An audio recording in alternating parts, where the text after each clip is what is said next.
Hi అండి, నేను మీ తెలుగు అమ్మాయిని.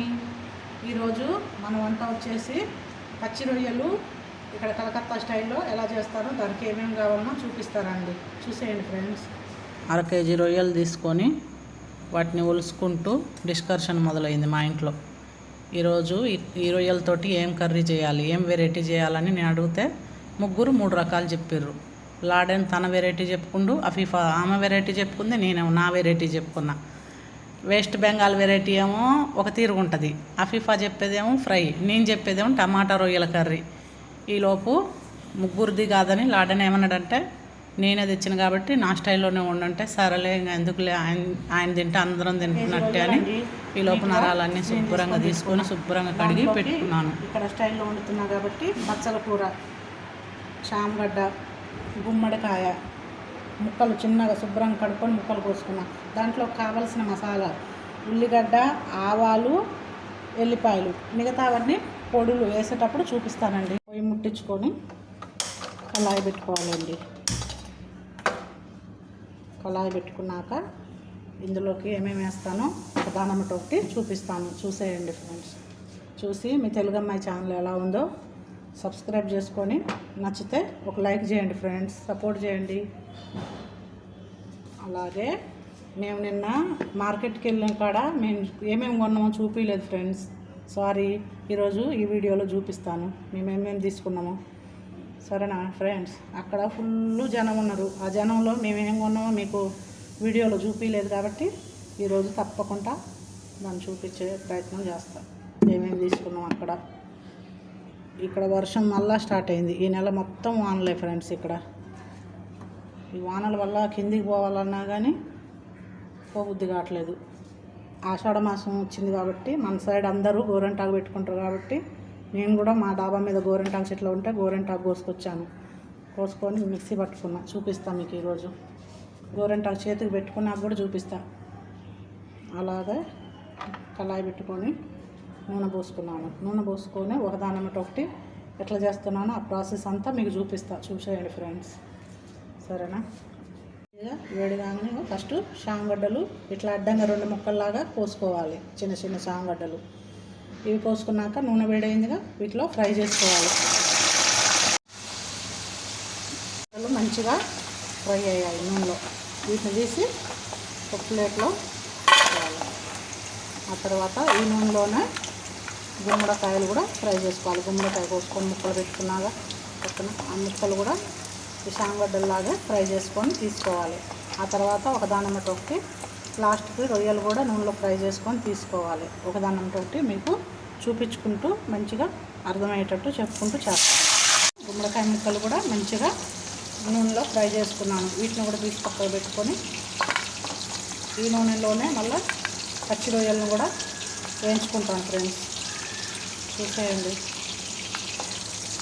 మనం ఆ నూనె ఎంత సరిపోను కూర అయితే అంతే పోసుకోవాలి. ఎక్స్ట్రా నూనె పోసుకుంటే నీసు నూనె మనం వేరే దాంట్లోకి వాడడం కాబట్టి దీనికి సరిపడే పోసుకోవాలి, వేస్ట్ కాకోకుండా. నూనె మనం శుభ్రంగా నీట్గా కడుక్కొని నరాలు తీసి శుభ్రంగా అక్కడ పెట్టినాయి. ఒక్కొక్క రొయ్యకి నరం తీసిన ఫ్రెండ్స్.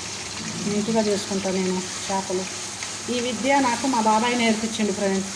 మాది చేపల మార్కెట్ అండి. ఈ చేపలు క్లీన్ చేయటం, రొయ్యలు క్లీన్ చేయటం ఇవి మా బాబాయ్ నేర్పించిందండి, నాకు దగ్గరుండి నేర్పించిండు, సరేనా ఫ్రెండ్స్.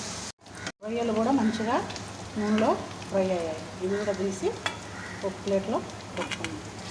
ఆ తర్వాత మసాలా, మిక్సీ పెట్టుకున్న మసాలా, ఆవాలు, ఎల్లిపాయలు, ఉల్లిగడ్డ ఆ 3 కలిపి మిక్సీ పట్టుకున్నాం. ఇది కలకత్తా వంట అండి, చూసేయండి. ఈ పక్కన పెట్టుకొని ఈ నూనెలోనే కొన్ని పోపు దినుసులు, నేను చెప్పాను ఫ్రెండ్స్. పోపు దినుసులు అంటే ఆవాలు, నల్ల జీలకర్ర, సోపు, ఈ 3 ఇక్కడ పోపు దినుసులు. ఇవి వేసుకోవాలి కొన్ని.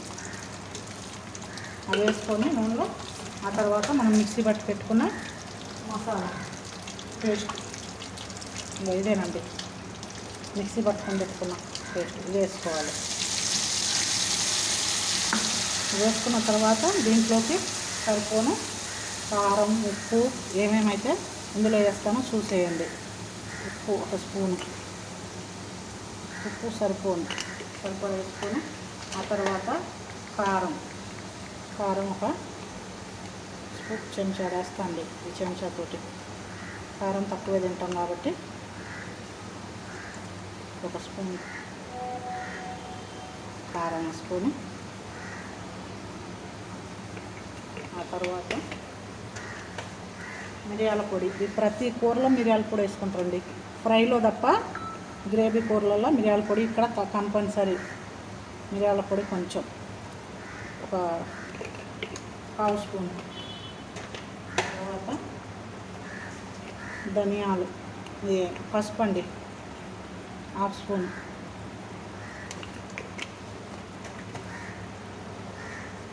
ధనియాల పొడి ఓన్లీ ఉత్త ధనియాల పొడి ఇది 1 స్పూను.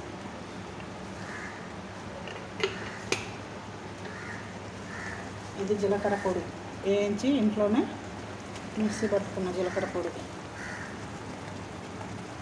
1 స్పూను. స్పూన్ అంటే ఈ స్పూన్ అండి, చిన్న స్పూనే.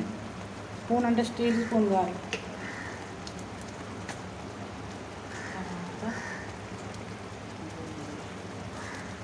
ఈ మసాలాలు మంచిగా నూనెలో మగ్గనిచ్చుకోవాలి.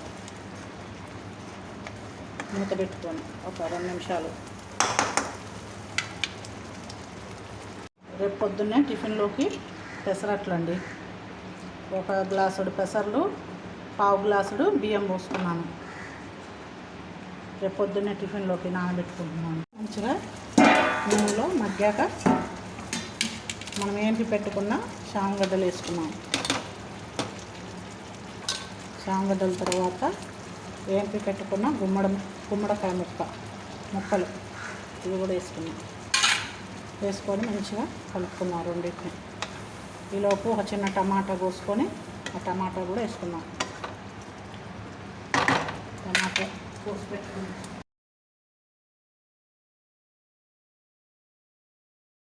రొయ్యలు కూడా వేసుకొని మంచిగా అన్నీ కలుపుకొని మంచిగా మూత పెట్టుకొని ఉడకనివ్వాలి.